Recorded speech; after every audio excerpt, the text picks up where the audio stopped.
Cześć, tu Bartek Czekała ze strony universalmemory.pl i .com. Namoczanowo to zdecydowanie jedno z takich naszych nowoczesnych plag cywilizacyjnych. Ataki dny moczanowej będą dopadać około do 3% społeczeństwa w tym czy innym momencie życia. I oczywiście z racji tego, że jest to dosyć rozpowszechniona choroba, ból w momencie, w którym te kryształki kwasu moczowego, które powstają podczas dny moczanowej, one się zaczynają odkładać między innymi w stawach, powodują naprawdę niesamowity ból i oczywiście każda osoba, która doświadczyła tego stanu, ma bliskich, które doświadczyły tego stanu, chce tego uniknąć na przyszłość, darować sobie ten ból. I tym samym pojawia się pytanie, co robić? Bo typowe zalecenia to jest jakieś ograniczenie alkoholu, czy też ograniczenie konsumpcji mięsa. Czy to jest rzeczywiście takie łatwe? Niestety nic nie jest łatwe, jeśli chodzi o dietetykę czy medycynę, chociaż zawsze powtarzam, dietetyka to taka podstawa medycyny. I w tym odcinku, mam nadzieję, wyjaśnię dosyć szczegółowo, czy bardzo szczegółowo tajemnicę dny moczanowej, co może prowadzić do podwyższonego poziomu kwasu moczowego i też oczywiście jak go obniżyć. Żeby zrozumieć istotę dny moczanowej, oczywiście trzeba zacząć od podstaw. Czyli musimy zacząć od tego, skąd bierze się kwas moczowy, tak? Bo jeśli mówimy o tym, że komuś tam wyszedł podwyższony kwas moczowy przy badaniu, to chcemy wiedzieć, jak produkowany jest on. I kwas moczowy jest produkowany z substancji, które nazywają się puryny. I puryny i pochodne puryny to jest jakby klucz do zrozumienia istoty dny moczanowej, czy jeden tak naprawdę z kluczy. Więc puryny to są takie związki organiczne, które będą składać się z skondensowanych pierścieni takich dwóch innych związków, imidazol i pirymidyny. Natomiast w momencie rozkładu puryny będziemy produkować kwas moczowy, ale kwas moczowy również będzie produkowany, kiedy będziemy rozkładać pochodne puryn. I pochodne puryn to są tak zwane nukleobazy, czy dwie nukleobazy. Nukleobazy to znaczy, że to są jedne z takich 4 substancji, które będą tworzyć strukturę DNA. I te pochodne puryny, które są również przekształcane w kwas moczowy, to adenina i guanina. Zaraz sobie wyjaśnię, bo to jest bardzo ważne, żeby zrozumieć całość. Czyli na ten moment puryny są przekształcane w kwas moczowy, pochodne puryn są przekształcane w kwas moczowy, część pochodnych puryn to są jeszcze raz nukleobazy adenina i guanina, które tworzą DNA. Kolejny sposób generowania kwasu moczowego to rozkład substancji, które zawierają te nukleobazy, więc jeszcze raz adeninę i guaninę. Pierwszy z tych związków to ATP, czyli trifosforan-adenozyny. Związek, o którym mówiłem już bardzo szeroko na tym kanale. Dla przypomnienia, to jest taka waluta energetyczna naszego organizmu. Cząsteczka, która jest niezbędna do tak naprawdę dowolnego procesu, który będzie zachodzić w ciele. Nie jesteśmy w stanie generować ATP, umrzemy. To jest trifosforan-adenozyny i główną składową adenozyny jest właśnie adenina. Czyli innymi słowy, podczas rozkładu cząsteczek ATP, kiedy wykonujemy jeszcze raz dowolny proces w ciele, będziemy produkować kwas moczowy. I drugą taką cząsteczką energetyczną jest cząsteczka GTP i to jest trifosforan guanozyny. I ponownie główną składową guanozyny jest właśnie ta nukleobaza guanina. Ta cząsteczka GTP ona jest głównie używana podczas procesu syntezy białek oraz w procesie glukoneogenezy. I dodatkowo jest używana podczas tworzenia RNA. I właśnie, same puryny, dodatkowo warto dodać, będą potrzebne do tworzenia i DNA, czy są składowymi DNA i RNA. Innymi słowy, są to, można powiedzieć, bardzo podstawowe budulce naszego ciała. Przed nami jeszcze parędziesiąt minut tłumaczenia tego, czym jest dna moczanowa, skąd się bierze kwas moczowy i tak dalej, więc króciutka przerwa na sponsora tego odcinka, którym jest Mięsna Paczka. Jeśli ktoś jeszcze nie wie, Mięsna Paczka jest dostawcą ekologicznego mięsa. I co to z kolei oznacza?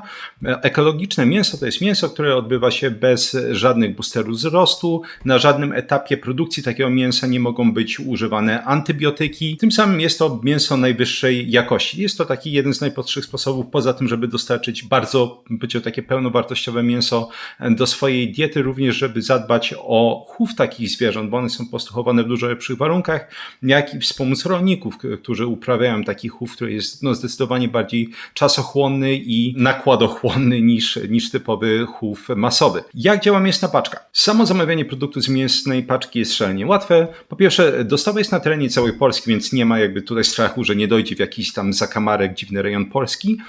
Wchodzimy na stronę Mięsnej Paczki, wybieramy sobie mięso, które nam pasuje. To może być drób, to może być wieprzowina, to może być wołowina. Ja na przykład, to jest zdjęcie mojej zamawiarki, na potęgę zamawiam burgery wołowe od nich, bo mój synek uwielbia, jak i cała rodzina, tym samym po prostu muszę mieć pełną pakę tego zawsze.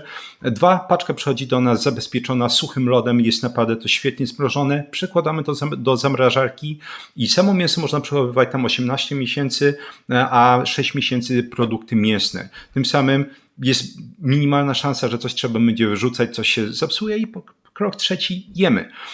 Jest to naprawdę dla mnie taka fajna rewolucja, jeśli chodzi o to, jak zamawiam mięso, nie muszę się bujać po sklepach, więc jeśli masz ochotę spróbować takiego fajnego, dobrego, ekologicznego mięsa, to polecam spróbować z kodem Bartosz10, link również będzie znajdować się w opisie tego filmiku i jeszcze raz dzięki, dałem mięsnej paczki. Podsumowując na ten moment, znaczna ilość kwasu moczowego będzie więc produkowana podczas znacznego zużywania energii, więc tych cząsteczek ATP i GTP. Natomiast również z racji tego, że puryny tworzą strukturę DNA i RNA, to podczas jakichś szybszych podziałów komórkowych, ale też uszkodzenia DNA, uszkodzenia RNA, kwas moczowy może być w znacznych ilościach produkowany. Jest to o tyle ważne, że podwyższony kwas moczowy będzie występować m.in. w niektórych nowotworach, ale do tego dojdziemy sobie troszeczkę później. Polecam wybić sobie z głowy takie typowe myślenie, że kwas moczowy to jest tylko i wyłącznie, nie wiem, dieta. Kwas moczowy jest metabolitem, który powstaje naprawdę z wielu bardzo podstawowych procesów, które będą zachodzić w ciele. Przedostatnią nóżką wytłumaczenia tego, skąd bierze się kwas moczowy, jest wyjaśnienie ksantyn. Więc ksantyny to jest grupa związków, które są zasadami purynowymi, więc ponownie są to pochodny puryn. Wszystko jakby sprowadza się do tych puryn. I na przykład metylowanych ksantyn to jest kofeina. Kofeina będzie rozkładana między innymi na kwas moczowy. Teobromina. I teobromina oczywiście też będzie powstawać w procesie metabolizowania kawy, ale znajduje się też, czy będzie produkowana po jedzeniu czekolady i teofilina. Natomiast, żeby było ciekawe, oczywiście kofeina też będzie znajdować się w herbacie, natomiast to nie jest tak, że picie kawy czy herbaty będzie zwiększać ilość kwasu moczowego, do czego sobie też dojdziemy. To jest przedostatnia rzecz i ostatnia rzecz to jest dieta, natomiast oczywiście kwas moczowy może powstawać jako metabolizowania różnego rodzaju składników odżywczych, do czego sobie też już jakby zaraz konkretnie dojdziemy. Natomiast podsumowując na ten moment, żeby mieć jasność, kwas moczowy będzie powstawać, jeśli chodzi o takie typowe biochemiczne procesy w organizmie z metabolizowania puryn albo pochodnych puryn. Czyli kiedy rozkładamy cząsteczki energii ATP, GTP, będzie powstawać kwas moczowy. Kiedy będzie rozpad DNA, RNA, będzie powstawać kwas moczowy. Będzie powstawać również kwas moczowy podczas naprawiania DNA czy RNA. Również kwas moczowy może powstawać jako metabolit w procesie rozkładania ksantyn, czyli jeszcze raz mamy takie metylowane ksantyny jak teobromina, kofeina i tiofilina. Natomiast jeszcze warto dodać, bo ten enzym będzie ważny, jeśli chodzi o wytłumaczenie tego, jak działają leki na dnę moczanową. Mamy enzym, który nazywa się oksydaza ksantynowa i właśnie ta oksydaza ksantynowa to jest enzym, który produkuje kwas moczowy. Oksydaza ksantynowa działa na dwa sposoby. Ona będzie przekształcać ksantynę w hipoksantynę a następnie hipoksantynę w kwas moczowy, czyli ksantyna, hipoksantyna, kwas moczowy i za to odpowiedzialny jest enzym oksydaza ksantynowa. Było dużo dziwnych nazw, weźmy sobie oddech taktyczny i omówmy szybko w ogóle po co jest kwas moczowy. Oczywiście tak, ten kwas moczowy, on może tworzyć te kryształki ostre, które będą się tam wbijać w stawy, powodować te napady dny moczanowej. Natomiast czy kwas moczowy jest tutaj jakimś złoczyńcą? Czy on rzeczywiście chce nam robić krzywdę? No nie. Kwas moczowy, co ciekawe, jest dosyć mocnym antyoksydantem. Szacuje się, że mniej więcej 50% zdolności antyoksydacyjnej naszego osocza, mówiąc ogólnie, to jest właśnie kwas moczowy. On będzie odpowiedzialny na przykład w dużej mierze za neutralizację rodników hydroksylowych, które są dosyć, bym powiedział, agresywne, jeśli chodzi o uszkadzanie różnego rodzaju struktur, między innymi DNA w naszym ciele. I widziałem takie ciekawe opracowanie, w którym tłumaczono, że czy jest hipoteza, którą oczywiście nie da się, nie będzie się nigdy dało w jakikolwiek sposób udowodnić, ale że my utraciliśmy zdolność syntezowania witaminy C, tak jak na przykład psy potrafią syntezować ją, czy nie wiem, kozy choćby. My utraciliśmy tą zdolność syntezowania witaminy C, bo właśnie kwas moczowy, produkcja tego kwasu moczowego zastąpiła tą antyoksydacyjną zdolność witaminy C i tym samym, właśnie nie jesteśmy już w stanie jej produkować. I co ciekawe, w naszym ciele jest wciąż obecna ścieżka produkcji witaminy C, natomiast tam brakuje, jakby można powiedzieć, zakończenia tego, bo u zwierząt witamina C jest produkowana z glukozy. U nas brakuje jakby końcówki końcówki, jakby ścieżka jest obecna, natomiast widać, że ona jest ewolucyjnie martwa. Chociaż do tej pory mnie zastanawia, dajcie mi znać, jeśli ktoś słyszał, czy są przypadki polimorfizmów genetycznych, w których ta ścieżka jest aktywna i dana osoba jest w stanie syntezować witaminę C. Jestem szalenie ciekawy, czy są znane takie przypadki na świecie. W ogóle by mnie to oczywiście nie zdziwiło, patrząc na jakby spektrum różnego rodzaju polimorfizmów genetycznych, które występują. Innymi słowy, sam kwas moczowy jest dosyć mocnym antyoksydantem i no, nie jest tak, że trzeba go demonizować za wszelką cenę. Warto jeszcze dodać, jak usuwany jest kwas moczowy z organizmu, więc kiedy on sobie tam fruwa po krwi, jest transportowany do nerek, a następnie jest usuwany z moczem i to jest jakby taka główna ścieżka pozbywania się kwasu moczowego.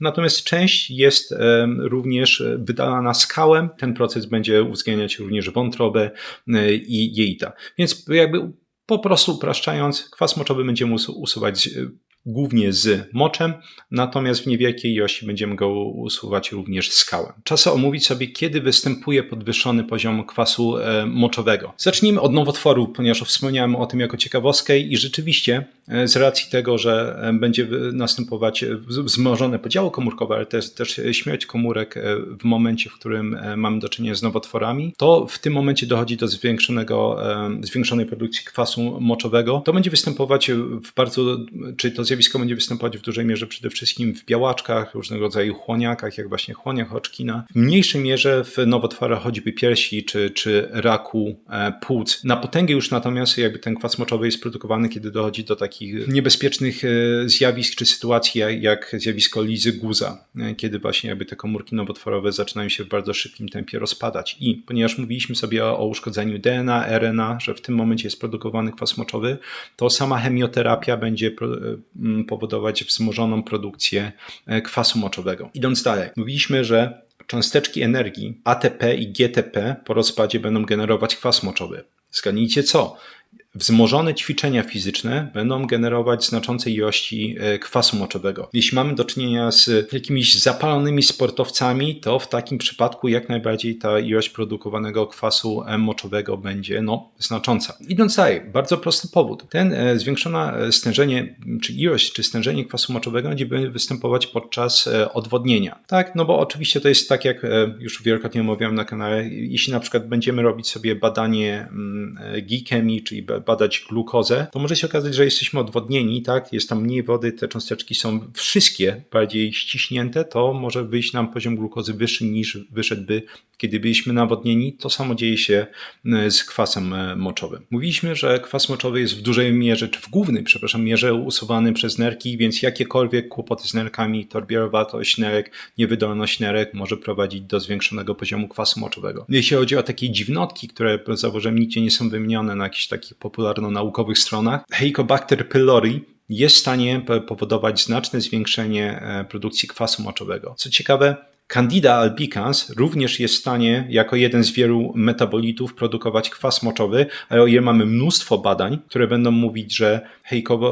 pacjenci z helicobakterem mają podwyższony naturalnie poziom kwasu moczowego, to nie ma specjalnie takich badań, jeśli chodzi o Candidę, czyli Candida tak produkuje kwas moczowy, etanol, acetylaldehyd, czyli jeden z metabolitów alkoholu jako takie szkodliwe substancje, natomiast nie ma specjalnie badań, przynajmniej ja nie widziałem, żeby sama Candida powodowała podwyższony poziom kwasu moczowego. Różnego rodzaju zatrucia będą w stanie generować znaczną ilość kwasu moczowego, bo ponownie będzie dochodzić do rozpadu DNA i RNA.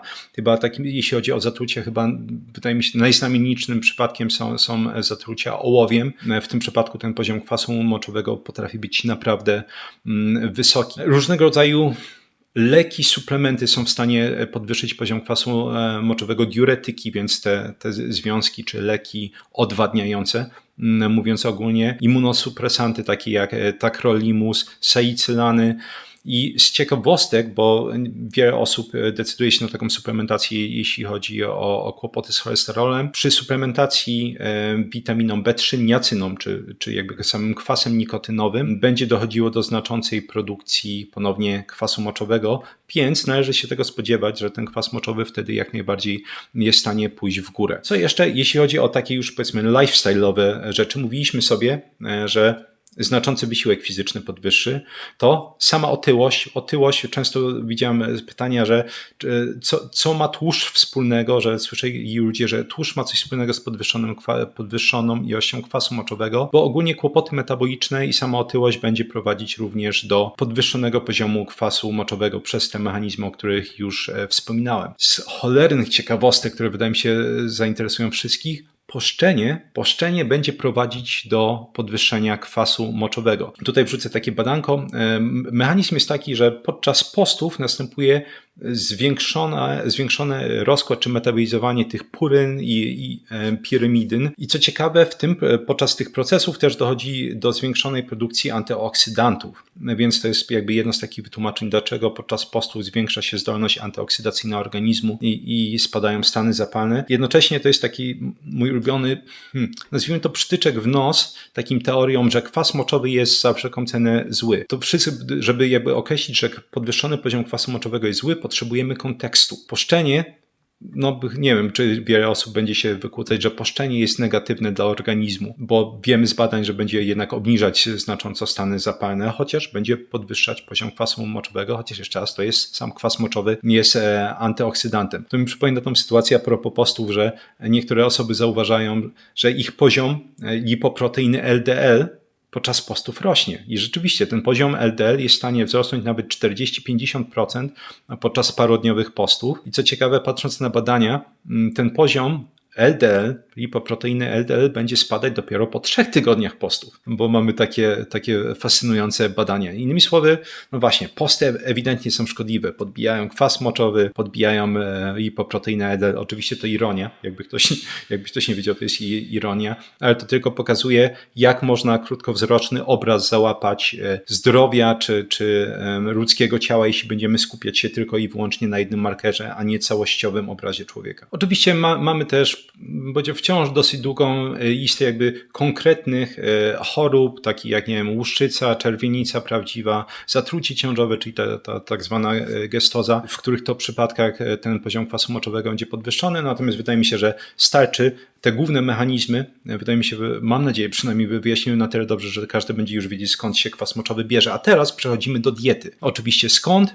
Wiem, że rozkłady puryn i pochodnych puryn będą powodować powstawanie kwasu moczowego. Skąd się bierze kwas moczowy, jeśli chodzi o dietę? Klasyki, znaczne ilości kwasu moczowego będą powstawać po konsumpcji alkoholu i fruktozy. To są jedne z takich pierwszych, bym powiedział, rzeczy, które powinno się absolutnie eliminować albo bardzo mocno ograniczać, żeby zmniejszyć ilość kwasu moczowego w organizmie. Poza tym będziemy znaczne ilości tych puryn i pochodnych puryn i tym samym kwasu moczowego będą powstawać przy konsumpcji mięsa. To jest szczególnie mięso czerwone. Również jeśli chodzi o konsumpcję ryb, to są takie klasyki, makrela, śledzie, szproty na przykład. Jeśli chodzi o jajka, to żółtka jajek, ich konsumpcja będzie zwiększać ilość kwasu moczowego. Oczywiście wiadomo, wszystkie produkty też, które zawierają mięso, takie jak wędliny, natomiast też są niektóre rodzaje warzyw, które będą jakieś umiarkowane ilości puryn zawierać, jak kalafior, szpinak i choćby groszek. Więc jeśli chodzi o dietę, to te produkty będą powodować zwiększoną produkcję kwasu moczowego. I tutaj już mamy chyba te wszystkie elementy układanki. Możemy przejść do wyjaśnienia, dlaczego i kiedy tak naprawdę ten podwyższony poziom kwasu moczowego będzie powodować kłopoty. Czyli kiedy powoduje kłopoty, a kiedy nie. Przejdźmy do sedna tej zagadki i wyjaśnimy sobie, na czym dokładnie polega więc kłopot z dną moczonową i kwasem moczowym. I jako bohater, jakby ta osobowość, która posłuży nam wyjaśnieniu tych całych zawiłości, posłuży nam fruktoza. Fruktoza jest paskudna, bo ona przede wszystkim będzie bezpośrednio zwiększać syntezę puryn. Tak jak sobie mówiliśmy, dalej puryny są rozkładane na kwas moczowy, ale to nie jest główny kłopot. Głównym kłopotem jest to, że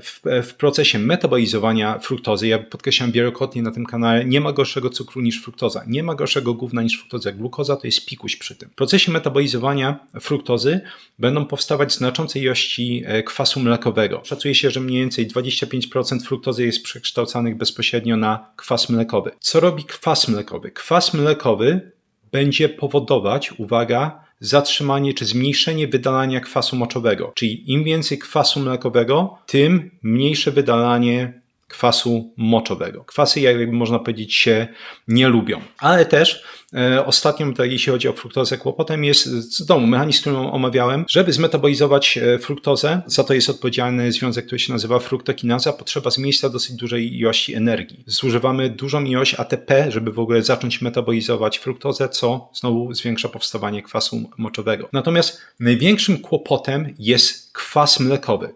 Wreszcie, mówiliśmy tyle po prostu o tym kwasu moczowym, żeby skupić się na kwasie mlekowym, tak? Że kwas mlekowy będzie bezpośrednio hamować wydalanie kwasu moczowego. Mamy nawet świetne badania, które pokazują, jeśli chodzi o nerki, że kwas mlekowy będzie bezpośrednio zwiększać stężenie kwasu moczowego w kanalikach czy komórkach kanalikowych nerek, nawet jeśli stężenie w osoczu kwasu moczowego jest normalne. Jeszcze raz, kwas mlekowy może doprowadzić do sytuacji, w której będzie zwiększone stężenie kwasu moczowego w komórkach kanalikowych nerek, natomiast będzie normalne stężenie kwasu moczowego w osoczu. Bardzo paradoksalna sytuacja, bo człowiek się może czuć bezpiecznie, a tu bam, moczonowa. Wracając tutaj, kwas mlekowy jest tak naprawdę jednym z głównych złoczyńców. Ale skąd my znamy ten kwas mlekowy? Ja opowiadałem o nim dosyć dużo ostatnio na kanale. Kwas mlekowy powstaje z mleczanu. Mleczan będzie powstawać w procesie glikolizy, a więc w procesie rozkładu glukozy. I mamy dwa procesy glikolizy. Glikolizę tlenową i w tym procesie powstaje bardzo niewiele mleczanu. Będzie ono naprawdę niewielkiej ilości. Natomiast mamy też glikolizę beztlenową, kiedy ilość tlenu jest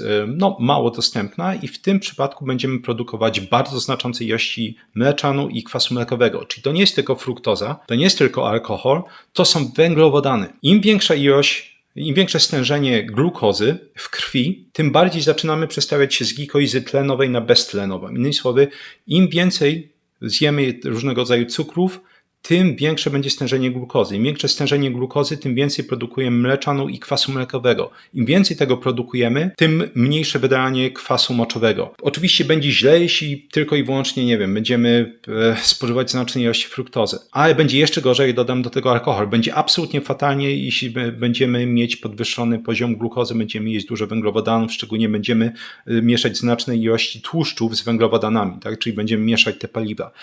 Dochodzi wtedy do sytuacji, w której nie jesteśmy w stanie dobrze wydalać kwasu moczowego. I żeby zobrazować, jak to jest ważne, możemy posłużyć się prostym szkolnym eksperymentem, który wydaje mi się każdy z nas robił w podstawówce, czyli produkcja kryształków. Tak, żeby zrobić kryształki, co trzeba było zrobić?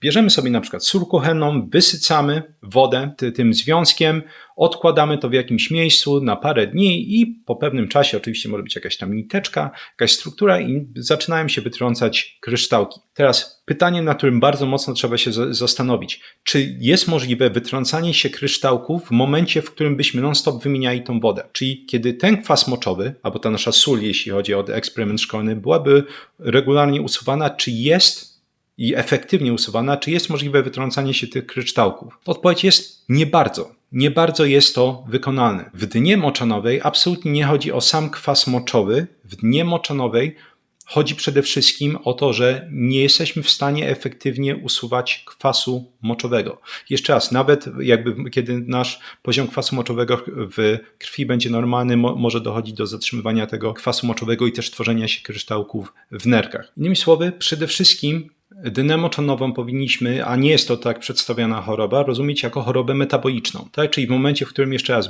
będzie zwiększona ilość fruktozy, oczywiście alkoholu i zwiększona ilość, przede wszystkim podwyższony poziom glukozy, który będzie powodować podwyższenie kwasu mlekowego i zmniejszenie wydalania kwasu moczowego, wtedy będzie dochodzić do prawdziwych kłopotów. I żeby było jasne, te kłopoty, jak zawsze, ja to nazywam te pętle samozagłady, ta symfonia zniszczenia, jeśli chodzi o organizm, że jeden głupi wybór potrafi prowadzić do kolejnych kłopotów. Na przykład mamy trzy rodzaje kamieni nerkowych. Mamy kamienie szczawianu wapnia, tworzone ze szczawianu wapnia. O szczawianach jest cały filmik, bardzo, bardzo duży filmik. Będziemy mieć kamienie struwitowe, bardzo rzadkie i będziemy mieć właśnie kamienie kwasu moczowego. Natomiast zwiększona ilość kwasu moczowego, jeśli spojrzymy na badania, zwiększona ilość kwasu moczowego zmniejsza rozpuszczalność szczawianu wapnia. Czyli innymi słowy osoby, które mogą, i nawet jeśli ktoś nie załapie się na kamienie nerkowe z kwasu moczowego, może załapiać się na kamienie nerkowe ze szczawianu wapnia.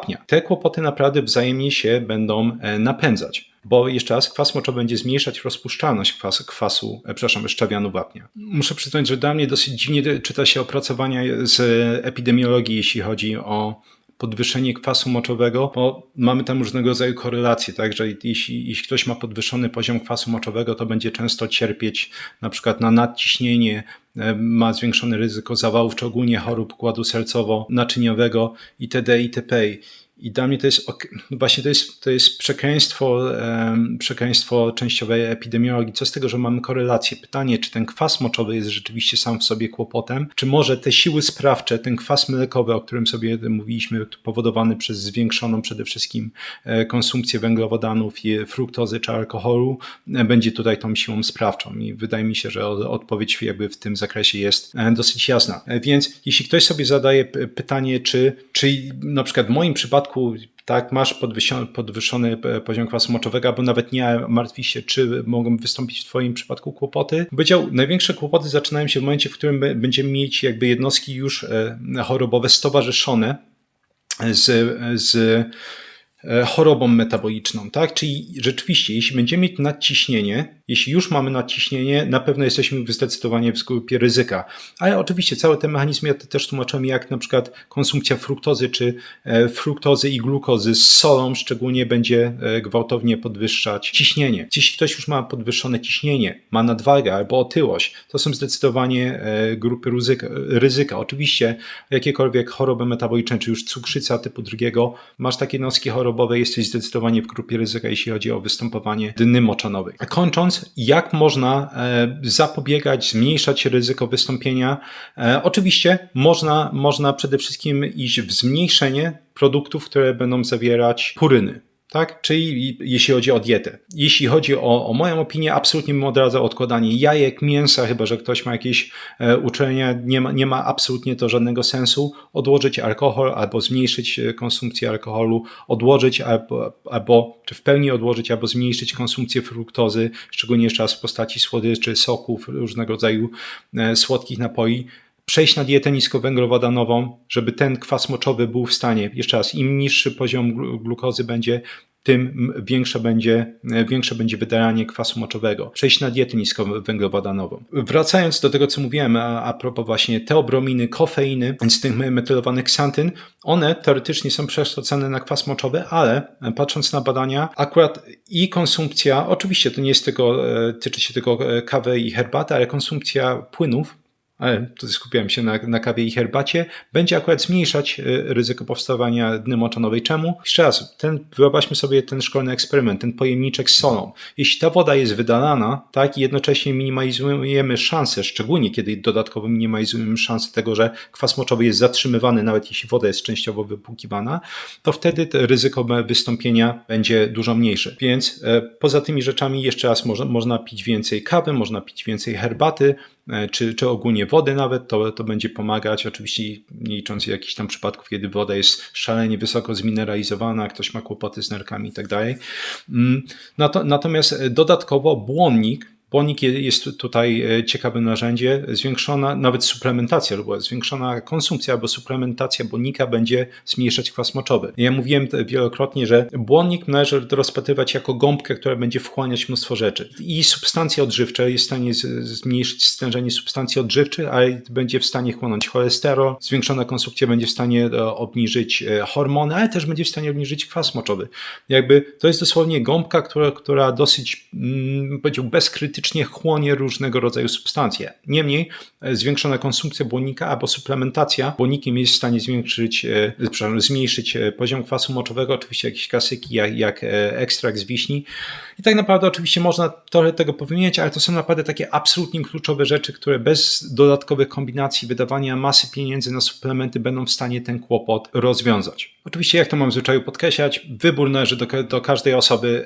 Mam nadzieję, że te mechanizmy wyjaśniłem bardzo szczegółowo. W pierwszej kolejności, jeśli to była moja decyzja, to zająłbym się, jeśli chodzi o zmniejszenie szans występowania kolejnych ataków dny moczanowej i skupiłbym się na tych rzeczach. Notabene, oczywiście mamy takie różnego rodzaju leki, jak kolchicyna, która będzie działać przeciwzapalnie. tak samo jak posty, tak samo jak dieta niskowęglowodanowa. Notabene jednym z efektów działania kolchicyny jest zmniejszanie ilości kwasu mlekowego, co jeszcze raz zwiększa szanse wydalania kwasu moczowego.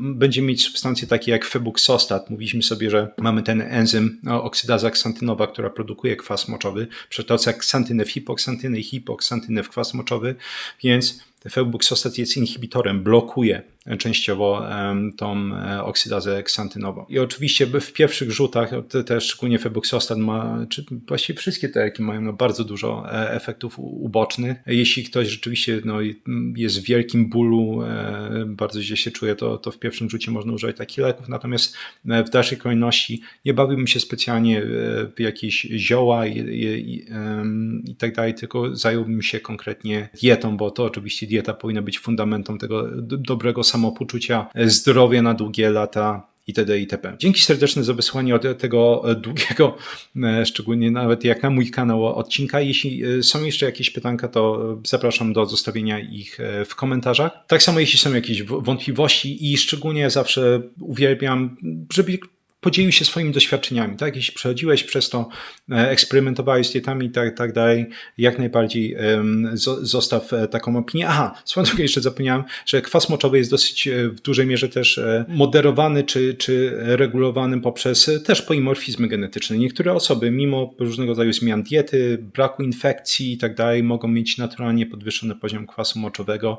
Natomiast jeszcze raz, często nie jest tak, że będzie automatycznie dno moczonowe, to jest kwestia, czy jesteś w stanie wydalać ten kwas moczowy. Przechodząc do moich ogłoszeń duszpasterskich czy naukowych, serdecznie zapraszam do zapoznania się z ofertą moich kursów Experts Incubator, czyli kuźnia ekspertów po polsku, czyli kurs jak samodzielnie nauczyć się dowolnej dziedziny od A do Z, nieważne czy mówimy o prawnikach, informatykach, czy już konkretnie programistach, dietetykach, nauczysz się jak zapamiętywać, jak rozumieć informacje, jak łączyć kropki, wdrażać to wszystko w praktykę i wszystko pod moją opieką merytoryczną. Kurs Vocabulary Labs, czyli laboratoria językowe, gdzie pokazuję jak samodzielnie znowu nauczyć się języka dowolnego od A do Z, bez jakby opierania się i kupowania non-stop aplikacji, podręczników, płacenia za korepetytorów, szkoły językowe i znowu kurs pod moją opieką merytoryczną oraz kurs o jeden włos za daleko, gdzie pokazuję jak zatrzymać i odwracać.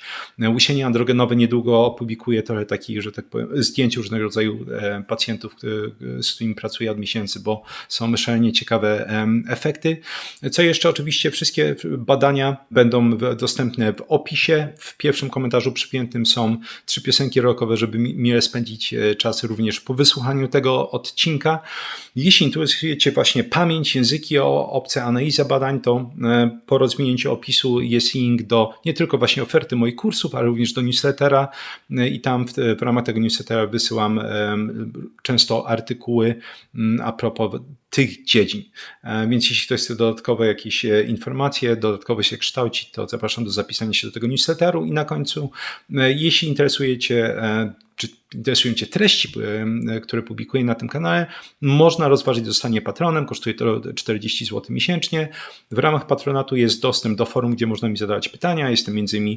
takie badanie tygodnia, czyli raz w tygodniu wklejam takie najciekawsze według mnie badanie i je omawiam, ale chyba najciekawsze są dostępne fiszki, w których są informacje z tego odcinka, wszystkie informacje, które powiedziałem z tego odcinka i paru 10 ostatnich, można sobie to zbiorowo ściągnąć i te fiszki można sobie oczywiście z miejsca zacząć przerabiać i zapamiętywać te informacje, jeśli ktoś jest pasjonatem tych dziedzin, czy potrzebuje takich informacji zawodowo. Dzięki serdeczne za wysłanie tego odcinka i do usłyszenia w następnym.